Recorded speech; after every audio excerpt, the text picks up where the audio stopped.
Today I'd like to show you a rifle that I've had for quite a few years and just have never got around to making a video on it. It's my Hanyang 88. It's the Chinese made copy of the German commission rifle of 88. I bought this one because I wanted one for my collection. I bought it at a decent price considering the condition that it's in, and over the years I've looked to purchase another one in somewhat better condition, one that I would be able to shoot, because this one is non-shootable, and the barrel is just bad, sewer pipe. The stock isn't all that great up here on the handguard, but overall the rest of it seems fairly decent. And it does have a cartouche here, you can barely see it. So I'd like to tell you about this. I'm going to read some information that I looked up, because otherwise I just can't remember everything. So rather than doing it, I'm just going to read. So the Hanyang 88 had different names. It was the Type 88, the Hanyang 88, Hanyang Type 88, or Hanyang Zhao, and it means made in Hanyang. And the name derived from the Hanyang Arsenal, which was the main arsenal that had made them. This is a Chinese made copy or licensed copy of the Germans' commission 88 rifle. And in the late 1895, the Hanyang Arsenal started producing the 88s, and it's in the same configuration, as I said, of the German commission rifle.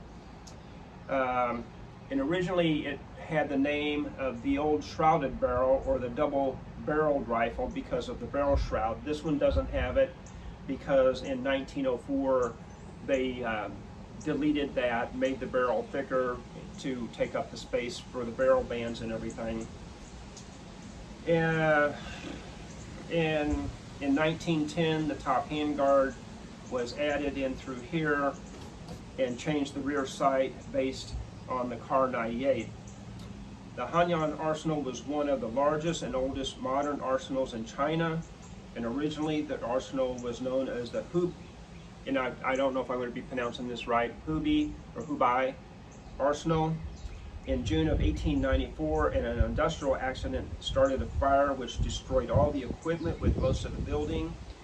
And by August of 1895, basically a year, the arsenal had been rebuilt and was up and operating, producing this rifle, the Hanyang 88.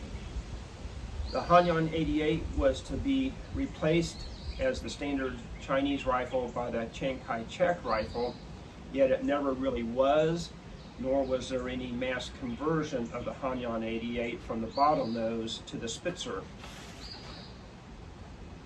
There were plans to do so, but they never materialized for whatever reason. The rifle uses a 5-round en-bloc clip, which when the last round is chambered, it falls out the bottom, just like the originals of the German. And then when they did the 8805, they did some changes to the Spitzer, added a magazine cover on that. The Hanyang rifles were still the first line weapons during the war, and it was still a very solid and dependable rifle. Compared to the Japanese Type 38, the Hanyang was just as good. Its weight was comparable, but it had more firepower because of the cartridge. In 1908, after the fall of the Qing dynasty, the Hubei arsenal was renamed the Hanyang arsenal. In 1938, the Japanese were approaching Wuhan, and the Hanyang arsenal, that arsenal was moved with parts of it, assets transferred to the various others. Production also moved to the 21st arsenal in Chongqing before Wuhan fell to the Japanese. And basically you got in China, China's the country, Hubei is the state, Wuhan is the capital city, and then Hanyang is the district, and it is one of the 13 urban districts in Wuhan. So I'm going to show you a close-up of this rifle, and then I will go in and get my my commission 8805 rifle and show you that compared to this. And it's kind of hard to see, but you can see the faint impressions here on the right hand side of the buttstock where the cartouche is, and I can't make out any more than what you can see there. So going on up the rifle.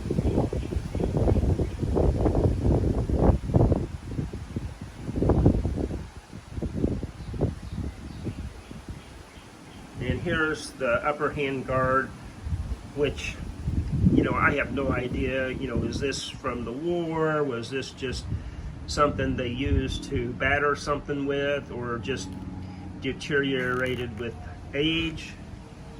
I really would like to get this out of the stock, but I'm concerned once I try to loosen up the barrel bands and pull it out, this is all going to disintegrate and won't be worth putting back together. So I'm just leaving it as it is.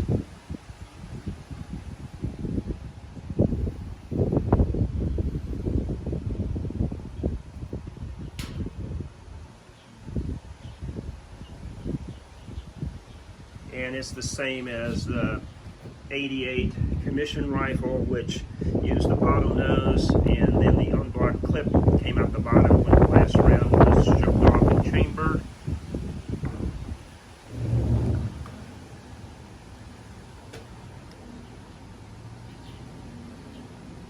And it just does have, you know, some little bit of rust right there that was starting, but overall this is what it looks like. And I'll turn it over, show you the other side. There's the butt plate, and the fit on this is poor. Looks like there's been something stuffed in there.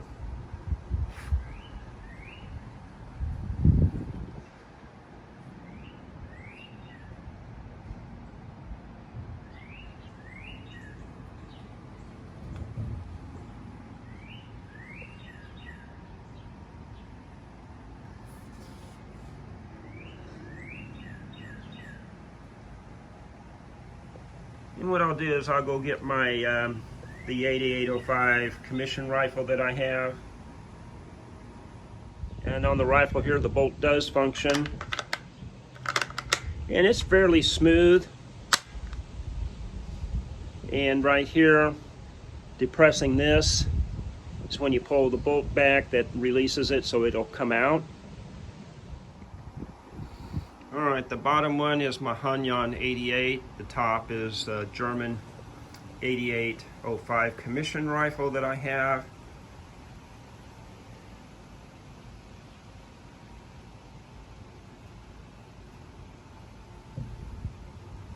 And these are the same length.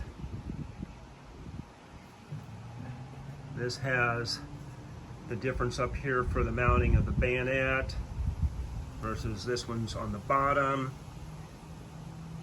The Chinese took off this barrel shroud and left it as the barrel, but by making it thicker, this barrel shroud goes all the way up to there, and you can see this is the sights on this one for the 8805 commission rifle. These are the sights on the Hanyang 88, and they've added the handguard. The barrel band here is different, and actually this one here is war aid to the Ottoman Empire, so it does have Turkish markings on it.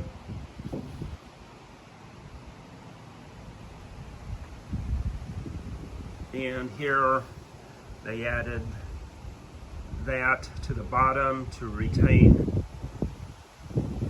because this got switched over to the Spitzer. This one wasn't. Still used the bottlenose and the M-block clip, so it has the hole opening. There is the difference here, there, which this one doesn't.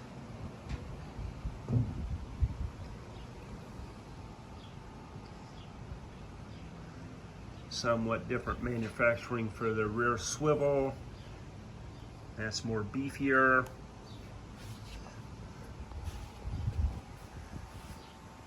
And again, I don't know why this one has that hole in it. As far as the 8805, it's going to have the same release here for taking out the bolt as the Chinese.